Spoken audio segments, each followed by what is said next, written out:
Okay, since I told you like the total time now, the Zoom app they have made to only 40 minutes. I think already it took around 10 minutes to you all to join and other things to be happened.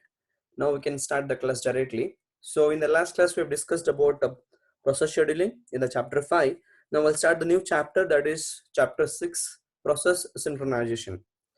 So before I start the next slides about synchronization and some other headings and all, first let us know what is synchronization. How can we apply synchronization for processes? Because in the system what happens, single process will not run. There are many processes will be running. So if there are n number of processes are running in the system, then we must ensure the synchronization amongst various processes, because all are going to share the same address space and all are going to be executed by the same processor. When they're accessing the same, the address space and what I can call a processor, then definitely we have to ensure about their synchronization. Probably in the in some in class, I think I told you about one example. Let me again tell the same example. If the two persons, if the two persons are singing a same song, if there is no synchronization amongst them, then we can hear the same song in two different tones. Like that I told you already. So why we will hear the same song in two different tones? It's because of there is no synchronization amongst those two or more, whatever. So if there is a synchronization, the same song now we can hear in a single tone. So that means both of them have a synchronization. So now we will apply the same concept to the operating system, to the processes. Because we are running and in a system there are n number of processes are running. When that is the case, then we must ensure about how many processes are running and is there any synchronization amongst them or not. Okay, now I'll take the slide, some content which we can discuss in the further slides. The very first I'll start with the some background. I'll come to the some back information about what do you mean by synchronization, etc and etc. So what happens when concurrent access to the shared data, like when you are, I mean, if the two semesters students trying to access the same classroom at the same time, it's not possible to occupy at the same time. Okay, only one semester students can occupy the particular classrooms. If the two processes, because concurrently if I'm running more than one processes, if they're trying to access the same shared data, what it may result, it may result in data inconsistency. That's the main very important thing. Second is we need to maintain the data consistency, which requires the mechanism to ensure the orderly execution of the cooperating processes. That means in which order you executed, that order is very important. For example, if the two students are singing a same song, if the while singing, if one makes a 2 seconds delay in picking up the same lyrics to play, definitely we can easily observe that there is a delay between them or there is no synchronization between them. It happens, the order of singing, I mean order of picking up the same lyrics to the same song by the two people, also very important. That means what they need to maintain consistency. What it requires, how can you maintain the consistency? It requires orderly execution. That means the same order you have to follow. If you don't follow the order, definitely there is no synchronization. So then how can we give a solution for this? So we will have a different solutions, and we'll take one small example to explain what is this process synchronization, etc. So for that we'll take an example called as consumer producer problem that fills all the buffers. We can do I think I'll just take an example. Producer produces, consumer consumes. I think this I told you already in the last class also. uh, uh, Here we use one variable called as count. This count is used to maintain the values whenever it is incremented. Whenever producer is produced, it is incremented. Whenever consumer consumed, it is decremented or subtracted. which keep track of the number of full buffers. Initially, we set the counter to 0, and it is incremented. I told you already, it's incremented by the producer, decremented by the consumer. We will see in the next slide. So this is the code which explains about producer. And I want to tell you, some of you, please take us screenshots because I need afterwards. Sometimes it may record or not properly. So take some screenshots in the meanwhile of the attendances, because it automatically ends the session by 40 minutes. Okay, I think already started by 10 minutes. Somewhere in the middle, after 15 minutes, 20 minutes, some of you, please take us screenshots of the attendances. Slides. Okay, now I'll come to the slide of a producer. So here we can see that as long as this while loop is true, while count initially we set to the size and keep on producing the element. So what is that? In is equal to in plus, and we will take up to this size. This keeps on incrementing. So producer keeps on producing.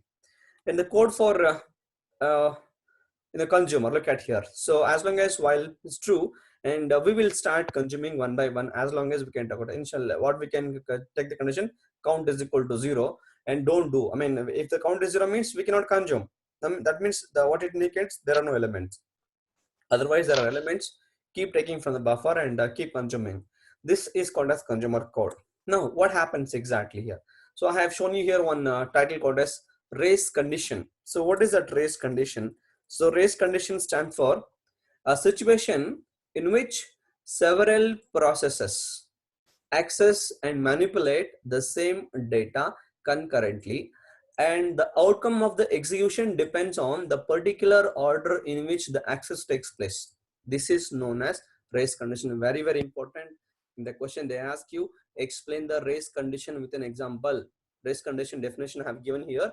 So this definition, along with that, and you have to take a producer consumer example. So what this definition says, what is that? What it indicates, when the several processes tries to access and manipulate the same data concurrently, and outcome of the execution depends on what? The order in which they execute. Definitely, in which you take an order, it depends on that. For example, if when for example, take four people are singing a song.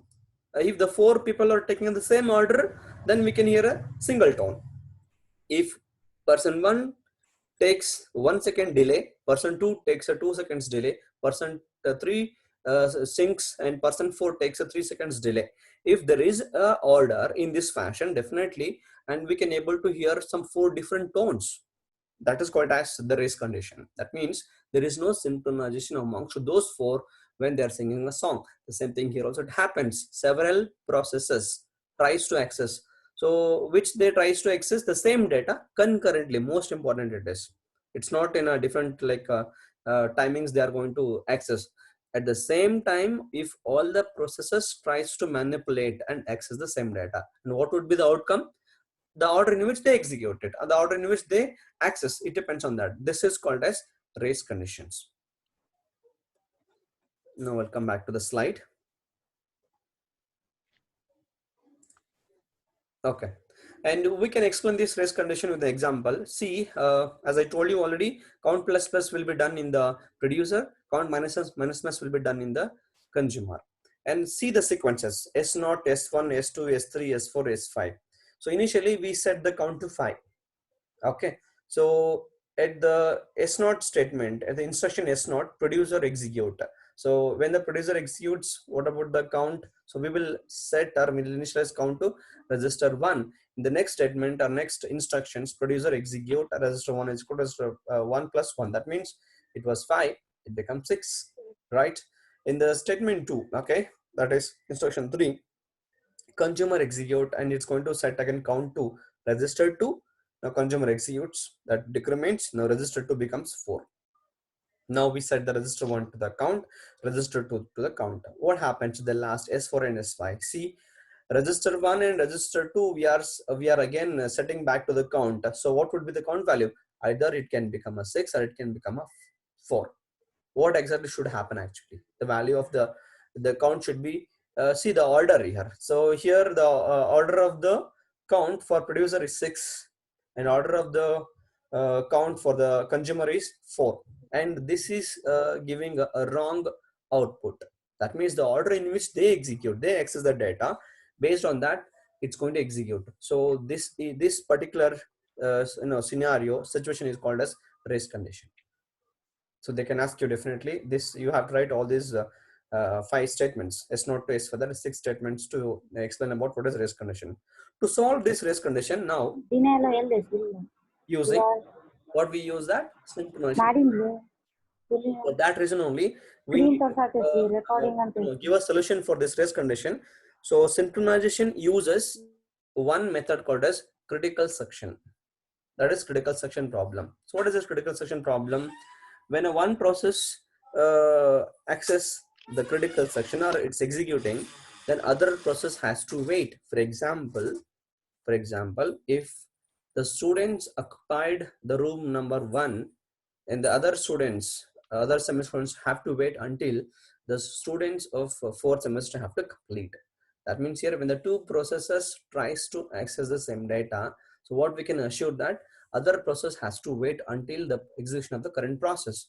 So these are called as, here I have shown you in the slides, 3 conditions. This is asked repeatedly in the question paper.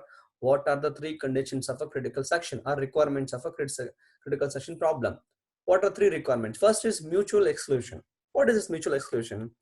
That means mutually we have to understand that if one is entered, I have to wait. Your process PI is executing in its critical section and no other process can be executing. That what you can ensure, the one which is to be, which it wants to execute in critical section has to wait until the current process has to complete.